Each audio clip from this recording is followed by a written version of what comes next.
Hola buscadores de la oscuridad. Hoy hablaremos sobre el origen pagano de la Navidad. Culto al sol y la fecundidad. La celebración de la Navidad el 25 de diciembre es la cristianización de las fiestas paganas que conmemoraban el solsticio de invierno en el hemisferio norte. Como es el caso del Yule, de los celtas y nórdicos, una fiesta invernal del norte de Europa que celebraba el nuevo ciclo quemando troncos adornados con cintas. En el Yule o julio se celebraba la rueda del año, el comienzo del nuevo año. La rueda es un símbolo solar al que se pedía que alejara el invierno, la muerte y trajera el sol, la vida. En Persia el culto al dios Mitra, la divinidad de la luz y los contratos sagrados, se celebraba el 25 de diciembre, ya que dicho dios nació de una piedra en esa fecha según cuenta la leyenda. El mitrismo tenía cosas en común con el cristianismo como el bautismo, la festividad del domingo, el agua bendita o la adoración de los pastores en el nacimiento de su dios. Los griegos identificaron a Mitra con el dios solar Helio y fueron los responsables de la expansión de su culto. En la religión romana, el sol era una antigua divinidad cuyo culto era muy modesto y que protegía a los agricultores. Se celebraba el día 9 de agosto. Pero fue tomando importancia por la influencia de las religiones orientales como el citado culto a Mitra. Pero es en la época de los emperadores Heliogábalo, c. 204, 222, y Aureliano, c. 212, 275, cuando estos cultos fueron asumiendo a otras divinidades y adquirieron mayor relevancia. No en vano Heliogábalo fue sacerdote del dios Sol en Emesa, la actual Homs, al oeste de Siria. Fueron estos emperadores los que fijaron el 25 de diciembre como Natalis Solis Invicti, nacimiento del sol invicto. En Egipto, el 6 de enero se honraba el nacimiento de Osiris, dios de la vegetación y que muere y renace constantemente y rige en el inframundo de los muertos. Pero como padre de Horus, dios de la luz, tiene una simbología de renacimiento. La fiesta pagana más cercana a las celebraciones navideñas occidentales fueron las Saturnales romanas dedicadas al dios Saturno. Aunque comenzó durando un solo día, los sucesivos emperadores fueron añadiendo días hasta que, con Domiciano, 51-96, se unieron con los Sigilaria y duraban del 17 al 23 de diciembre.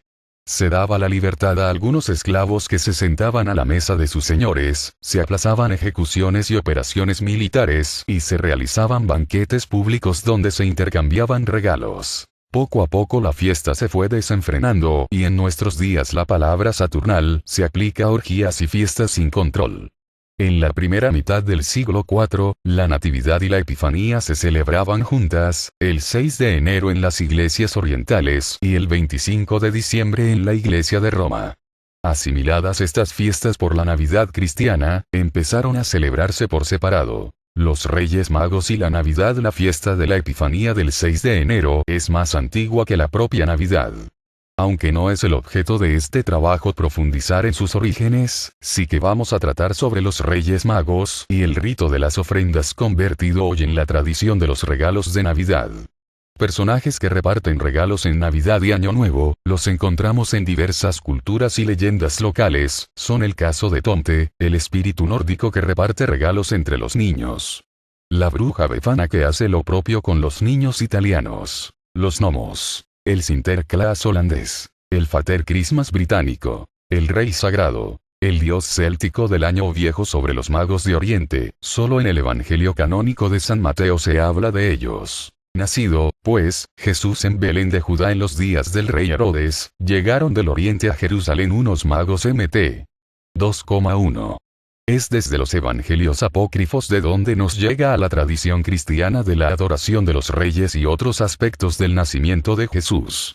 Pero en el citado evangelio, como en el apócrifo protoevangelio de Santiago, no se dicen los nombres, ni el número ni de qué territorios eran reyes. Durante los primeros siglos estos personajes solo eran magos, el término griego mago y se aplicaba en aquellos tiempos a ocultistas, astrólogos o a los augures sacerdotales de la religión zoroástrica.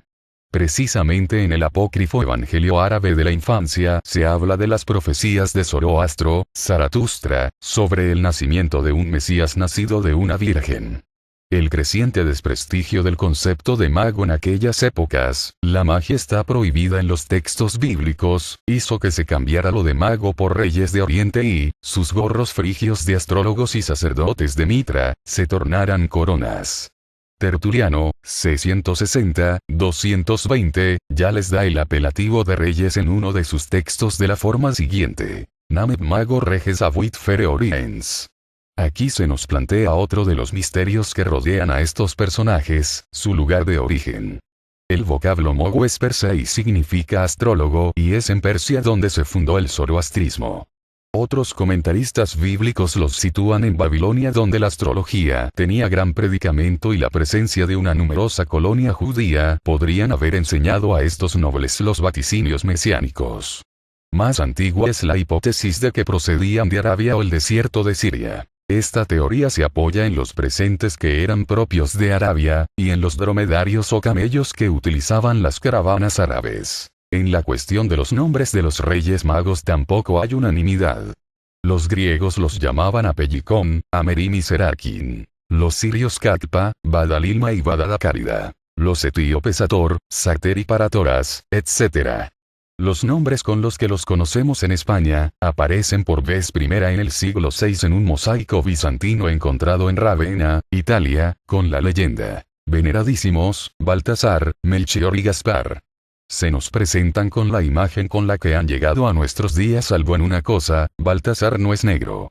El santo inglés Beda el Venerable, c. 673-735, hace una descripción de los reyes y el significado de sus presentes y describe a Baltasar como de tez morena pero no negro.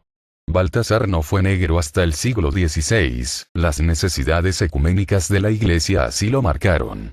Para ello se identificó a los reyes magos con los tres hijos de Noé, Sem, Cam y Jafet que, según el Antiguo Testamento, representaban a las razas humanas que poblaban el mundo, los europeos, los asiáticos y los africanos. La iconografía popular siguió añadiendo rasgos distintos a los reyes y los hay chinos, japoneses. En Portugal se representa a Baltasar como un indio amazónico. Sobre el número de los magos tampoco se dice nada en los evangelios canónicos, aunque Mateo solo cita 3 presentes. En la iglesia copta de Egipto llegaron a ser 60, en Siria y Armenia eran 12 como los apóstoles y las 12 tribus de Israel. En las catacumbas romanas en los siglos III y V se les representaban como 2 o 4. Orígenes, c. 185, c. 254, cita 3 y este número es el que ha prevalecido hasta hoy. Desde el siglo V, en Occidente, se celebra la adoración de los magos el 6 de enero, cuyas supuestas reliquias se conservan en la Catedral de Colonia, Alemania. La costumbre de traer juguetes a los niños es reciente, del siglo XIX. Bueno, hasta aquí el video de hoy, hasta la próxima.